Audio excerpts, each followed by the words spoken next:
குறி வச்சா ஒரு இளவும் உழுவாது.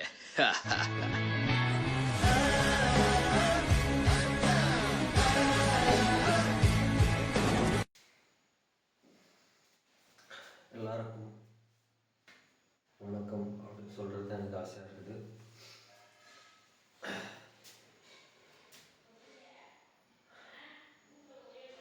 நான் ட்விட்டருக்கு மேபி 2024 தான் ட்விட்டருக்கு வந்தேன். நான் அப்போ தான் எனக்கு ட்விட்டருக்கான அறிவு கிடச்சிச்சு. அது வரைக்கும் எனக்கு அந்த அறிவு இல்லை. இப்போ ஏன் ட்விட்டரில் இருக்குன்ற அளவுக்கு தோண வச்சுட்டாங்க. எவ்ரிதிங்ஸ் நான் சின்ன வயசில் சாமி கும்பிட்டுதான் இருக்குன்னு நினைக்கிறேன். ஆனால் இப்போல்லாம் சாமி கும்பிட்றதில்ல. ஏன்னா பகுத்தறிவு அப்படின்னு ஒன்று இருக்கிறத நான் கண்டுபிடிச்சேன். பகுத்தறிவுனா ரேஷ்னலாக திங்க் பண்ணுறது தான் ரொம்ப டிஃபிகல்ட்டாக ஒன்றும் கிடையாது. பகுத்தறிவுனா ரேஷ்னலாக திங்க் பண்ணுறது அவ்வளோதான். இது எங்கேருந்து வந்துச்சு அப்படின்னா ஃப்ளிப் கிட்டேருந்து வந்துச்சுன்னு நீங்கள் சொல்லலாம். ஃப்ளிப் கிட்டேருந்து வந்தது இப்போல்லாம் பேசுவார்ல ஒருத்தர், அவர்கிட்ட இருந்தும் வந்துச்சு. யாரும் யோசிக்கிறீங்களா? அது கமெண்ட்லலாம் சொல்லாதீங்க, உங்களுக்கு நினச்சிக்கோங்க, அதுவே போதும். இப்போ ஆக்சுவல் மேட்டருக்கு வரலாம். இங்கே யாரோ தமிழர் அல்லாதவர்கள் தமிழ் கடவுளை பற்றி ஒரு படம் எடுக்கப் போகிறார்களாம். That's not my problem. பல பேருக்கு அது ப்ராப்ளமாக இருக்கலாம். எனக்கு கடவுள் நம்பிக்கை இல்லாததுனால நான் பெருசாக கண்டுக்க மாட்டேன். ஆனால் ஐடென்டிட்டி தெஃப்ட்டுன்னு ஏதோ ஒன்று பண்ணிகிட்டு இருக்கானுங்கள, அதுதான் நம்மளுக்கு ரொம்ப உறுத்தலாக இருக்குது. முருகரை பற்றி நான் உங்களுக்கு சொல்லி தெரியணும்னு அவசியம் கிடையாது. பல பேர் பல விதமாக சொல்லிட்டு அந்தளவுக்கு நான் படித்து சொல்கிற நிலைமையிலையும் நான் கிடையாது. அதனால் உங்களுக்கு தெரிஞ்ச நாலேஜ் பற்றி தெரிஞ்சுக்கணும். எனக்கு தெரிஞ்ச நான் சொல்கிறேன். முருகரை சுற்றி எழுதின கதைகளை தான் அவங்க படமாக எடுக்க போகிறாங்க. அதே நல்லா தெரியும். அது யார் சுற்றி எழுதுனாங்க அப்படின்றதும் உங்களுக்கு தெரியும். அது சொல்லி தான் தெரியணுன்ற அவசியத்தை இல்லை. சுற்றி இருக்கிறாங்க. இப்போது அதுதான் நிஜம் அப்படின்னு திருத்தி புது நரேஷனாக செட் பண்ணுறதுக்காக பல பேர் முயற்சி செஞ்சிட்ருக்குறாங்க. அதில் பல பேரோட இன்வால்மெண்ட்ஸ் இருக்குது. புரியுதுங்களா? பல பேரோட இன்வால்மெண்ட்ஸ். அந்த பல பேர் யார்? சிலர் நூல்களை சொத்தி கொண்டு சுற்றலாம். அது யாருக்கு தெரியும்? எனக்கு அவங்க மேலே ஒன்றும் கிடையாது. இந்த மாதிரி அவங்க திருச்சி அதில் தான் நம்மளுக்கு பிரச்சனையாக இருக்குது. இப்போ நான் என்ன சொல்ல வரேன் அப்படின்னா, நீங்கள் எனக்கு எந்த பிரச்சனைக்கு நான் பாட்டுக்கு சண்டை போட்டுருந்தேன் ட்விட்டரில் முட்டு சந்தை. அந்த முட்டு சந்தை ட்விட்டரில் சண்டை போட்டுருக்கும்போது நான் எதுக்கும் ட்ரிகர் ஆக மாட்டேன். சத்தியமாக நான் எதுக்கும் ட்ரிகர் ஆக மாட்டேன். ஆனால் ஒரே ஒரு வீடியோ எப்படி வந்துச்சு தெரியுமா?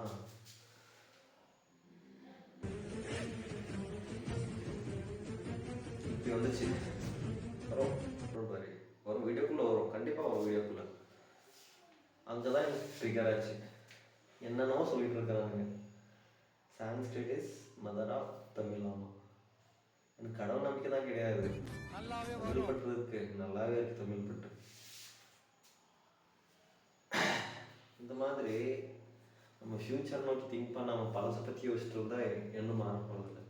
இந்த ரிலீஜன் அதை பற்றி நம்ம வினோத் ஒரு நல்ல வார்த்தை சொல்லியிருப்போம். அப்படி டைரக்டர் வினோத் அவர் ஒரு இன்டர்வியூவில் சொல்லியிருப்போம். அப்படி ரிலீஜனில் யாராச்சும் இந்த விஷயம் தப்பாக இருக்குன்னு சொன்னால் அவங்க எலிமினேட் செய்யப்படுவாங்க.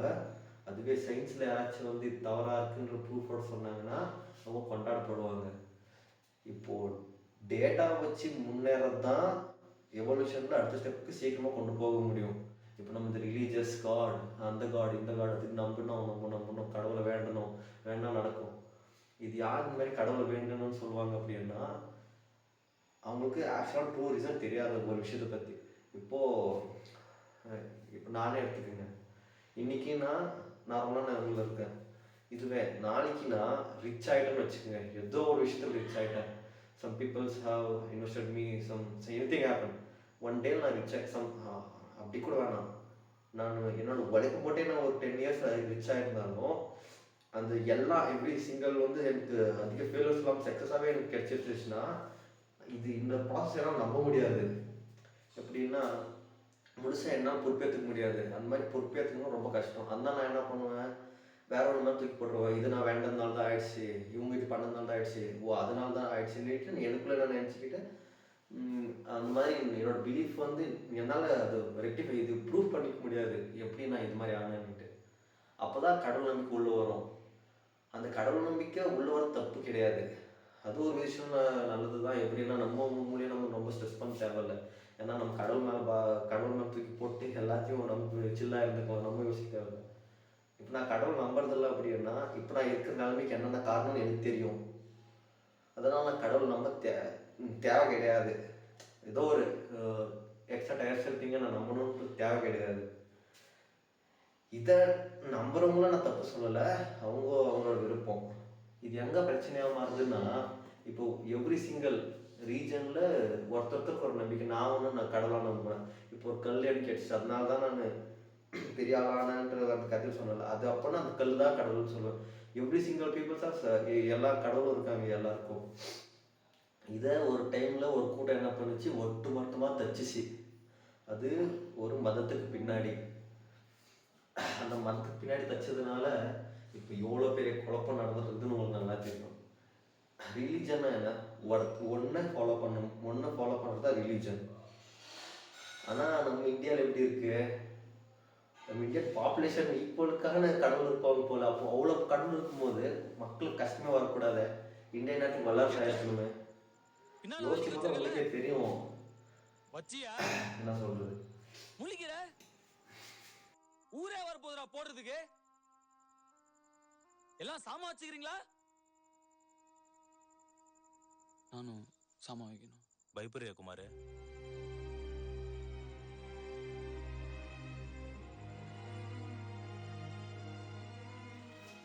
எந்த ஒரு கடவுள் நம்புறதும் தப்பு கிடையாது, ஆனால் அதிகமாக போகக்கூடாது. சரி, இந்த மேட்ருக்கு வரும். இப்போ இந்த தமிழ் கடவுள் முருகரை பற்றி இவங்க படம் எடுக்கணும்னு சொல்கிறது தப்பு கிடையாது. ப்ராப்பரான தமிழ் ரெப்ரஸன்டேஷனோட படம் எடுத்தால் யாரும் எந்த குத்தமும் சொல்ல போகிறது கிடையாது. ஏன்னா கடவுள்ன்றது எல்லாருக்குமானது. ஆனால் இவங்க பண்ண தப்பு, அதாவது பண்ணிட்டு இருக்கிற தப்பு, பண்ண போகிற தப்பு என்ன அப்படின்னா, அவர் தமிழ் கடவுளே கிடையாது, தமிழுக்கு சேர்ந்ததே கிடையாது. அவர் வடக்கில் பிறந்து எங்கேயோ 4G அதான் 4G5 தெரியும், தெரியும். 4G5 மாதிரி 4G எங்கோ 4G ஆகி நம்மளால மட்டும் வணங்கப்படுறாருன்னு சொல்கிறாங்க. யார் அந்த கிங்டம் படம் எடுத்தான்ல, பூ அவன் தான். நானே என்டிஆர் ஃபேன்ரா. ஆர்ஆர் படம் எத்தனை தடவை பார்த்தோம்னு எனக்கே தெரியாதுடா. என்னையும் அவருக்கு எதாவது வீடியோ படம் வச்சுட்டிங்களா? இப்போ நம்மளாம் இந்தியர்கள் கரெக்டா? இப்போ இந்தியர்கள்லாம் எல்லாரும் ஒன்று. இப்போது இந்தியர்கள் இதே சொன்னு தெரியல, இந்தியர்கள்லாம் வேண்டாம், இந்த படத்தை பற்றி வரும். ப்ராப்பராக ரெப்ரஸன்டேஷன் எடுத்தால் பிரச்சனை கிடையாது. ஆனால் இவங்க மொத்த கதையே மாற்றி அதுதான் நிஜம்னு சொல்ல போகிறாங்க. இதுக்கு இன்னொரு எக்ஸாம்பிள் என்ன தெரியுமா, ராமாயணம். ராமாயணம் வந்து மித்தாலஜி. அந்த ராமாயணத்தை இவனுக்கு என்ன பண்ணியிருக்கிறானுங்கோ, அவர் ட்ரூத் அவர் ஹிஸ்ட்ரின்றானுங்கோ. சரிப்பா, நீ வால்மீகி ராமாயணத்தை தான் எடுத்திருப்போம் எனக்கு நல்லா தெரியும். ஆனால் லார்ட் ராமா அவரோட கலர் டார்க், ஆனால் அந்த ஆக்டரோட கலர். ஹிஸ்ட்ரின்னு சொல்கிறல்ல, ஹிஸ்ட்ரின்னா என்ன? ஹிஸ்ட்ரின்னா ட்ரூத். நடந்திருக்கிறத நம்ம ஹிஸ்ட்ரின்னு சொல்ல முடியும். இப்போ நடக்காதது எல்லாம் தவறா திருச்சி நீ என்ன பண்ணுற, ட்ரூத்துன்னு நம்ப வைக்க போகிற. இப்போ பழைய காலத்து மக்கள்னா ஹிஸ்ட்ரி படிப்பாங்க, பல ஆர்டிகல்ஸ் படிப்பாங்க, பழைய புத்தகங்கள் படிப்பாங்க, கல்வெட்டு படிப்பாங்கன்னு சொல்லலாம். ஆனால் இப்போ இருக்கிற ஜென்ரேஷன் என்ன பண்ணுவாங்க, நானே கூட ரீல்ஸ் பார்த்து தான் எல்லாரும் கற்றுக்கிட்டேன்னு சொல்லுவேன். எங்களுக்கு ட்ரூத் தெரியாது. இப்போ நான் எப்படியோ சில பேரோட வீடியோஸை பார்த்து ஏதோ எனக்கு என்னோட அறிவுக்கு எட்டின அளவுக்கான உண்மையை தெரிஞ்சுட்டு இருக்கிறேன். அது இப்போ வர ஜென்ரேஷன், ஆஃப்டர் 2000 மேலே பிறந்த ஜென்ரேஷன் எல்லாம் ரீல்ஸில் ஒருத்தர் நிச்சயம் நம்பிட்டாங்கன்னா அப்போ உண்மை மறுக்கப்படுது இல்லை? அங்கே தான் பிரச்சனை. இந்த லாங்குவேஜ் வாரை பற்றி நான் என்ன சொல்கிறேன் அப்படின்னா, லாங்குவேஜ் உங்களுக்கு பிடிச்ச லாங்குவேஜ் நீங்கள் கண்டிப்பாக மனசில் வச்சுக்கலாம். அதுக்குன்னா இதுதான் பெருசு, இதுக்குன்னா அதுதான் பெருசுன்னு தப்பு அது சொல்லக்கூடாது. அதுக்கப்புறமா உண்மையை நீங்கள் ஏற்றுக்காமல் இருக்கக்கூடாது. புரியுதுங்களா? சில பேர் பண்ணாங்கல்ல, எப்போ அதுவும் நம்ம ஆண்டவர் விஷயத்துக்கு பண்ணாங்க. எதையும் ரொம்ப லைட் இதாக எடுத்துக்காதீங்க. அவனுக்கு படம் எடுத்துட்டு இருக்கிறதே ஒரே ஒரு நோக்கம், மணிக்காக மட்டும்தான். இப்போ நான் நீங்கள் எல்லாம் பேசிட்டு இருக்கிறது அவங்களுக்கான லாபம் தான். இப்போ நம்ம இவங்களுக்கு என்ன பண்ணணும் அப்படின்னா ப்ராப்பரான மெஷர்ஸ் எடுக்கணும்.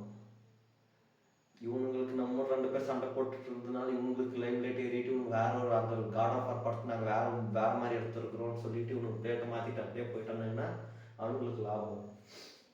காட் ஆஃப் வார்னா நாங்கள் மித்தாலஜி க்ரீக் மித்தாலஜிலேருந்து எடுத்துகிட்டு வந்தோம், ஏரிஸோட கதை சொல்ல போகிறோம்னு சொல்லிட்டாங்கன்னா அப்போது நம்ம தான் மிளகாச்சோம் கார வேண்டியதாக இருக்குது. அதுக்கப்புறமா மித்தாலஜி பேஸ் பண்ணி படம் எடுக்கிறாங்கன்னா அது யாரும் நம்பாமல் இருக்கணும். இப்போ க்ரீக் மெத்தாலஜியெல்லாம் நம்பிட்டு இருக்கிறாங்களா, சாமி கும்பிட்டுருக்கலாம் கொஞ்சம் பேர், அந்த மாதிரி படம் எடுக்கணும். இப்போது ஒரு மிகப்பெரிய தமிழ் சமூகமே வந்து முருகனை வந்து ஆன்சிஸ்டராக நம்பிட்டு இருக்காங்க. அவர் கடவுள் இல்லை, என் பாட்டை முப்பாட்டாக நம்பிட்டு இருக்கிறாங்க. அந்த மாதிரி டைமில் நீங்கள் என்ன பண்ணுறீங்க, உங்கள் பாட்டை முப்பாட்டெல்லாம் கிடையாது, ஒரு கடவுள் அவர் ஊருக்கு பிறந்துருக்கிறாரு, ஒரு பழத்துக்காக ஊர் சுற்றின்னு போய் கிடைக்கலனான்னு ஒரு அங்கே நின்றுக்கிட்டாருன்னு சொல்கிறது தப்பு. புரியுதுங்களா? அதுக்கப்புறமா அந்த வீடியோவில் என்ன சொல்லியிருந்தோம்னா சமஸ்கிருதம் வந்து தமிழுக்கே ஃபாதர் ஆமாம். எல்லா மொழியோட கலப்பு இருக்குது, இல்லைன்னு சொல்ல முடியாது. ஆனால் சமஸ்கிருதம் இல்லாமல் கூட தமிழ் ரன் ஆகும். அது இங்கே பல பேருக்கு தெரியும். அது தெரியாத அறிவில்லாதவங்க தான் இந்த மாதிரி ஆட்கள் போடுறானுங்க. ரொம்ப டென்ஷன் எடுத்துட்டு அவங்க கமெண்ட்லாம் போய் கதைட்டு இருக்கிறாங்க. அவங்களுக்கு ஆர்பி ஏறி அவனுக்கு பணம் பார்த்துட்டு போயிடுவானுங்க. நம்ம தான் சும்மா நம்ம டைம் வேஸ்ட்டு, டாக்குமெண்ட் வேஸ்ட்டாக இருக்கும். இதை பற்றி பேசக்கூடாதுன்னு நான் நினச்சேன். எனக்கு வேறு எக்ஸாம் டென்ஷனா. சரி விடுங்க, பேசியாச்சு. இப்போது ரொம்ப மைண்டில் போட்டு குழப்பிக்காதீங்க. இவனுக்கு இப்படி தான் பேசிட்டு இருப்பானுங்க. யாரையும் சொல்லலைன்னு, யாரையும் நான் ஹர்ட் பண்ணணும்னு சொல்லலை. பட் எனக்கு லைட்டாக ஹர்ட் ஆச்சு, அதனால தான் நான் சொன்னேன். இந்த வீட்டில் குழப்பிருப்பேன். சரி, திட்டுறான், சண்டை போட்டு சாகுறாங்க. ஒரு ஒற்றுமையே இல்லை. மீன் போட வேண்டியவங்க சண்டை போட்டுட்டு இருக்காங்க. எதுக்குடா, ஏன் எவ்வளோ ஹேட் நான் எனக்காக பேசவே இல்லை. எனக்கு ஹேட் கவுண்ட் போடணும்னா போட்டு இந்த வீடியோ கொடுத்துட்டு ஏன்டா எல்லாரையும் ஜட்ஜ் பண்ணிக்கிட்டு இருக்கீங்க? ஒரு விஷயத்தை ஓப்பன் பண்ணிடா ஏற்றுக்குங்கடா. எந்த கேஸ்ட் வச்சு நீங்கள் திட்டினாலும் அது தப்பு தான். அந்த good content creators stop spreading hate on social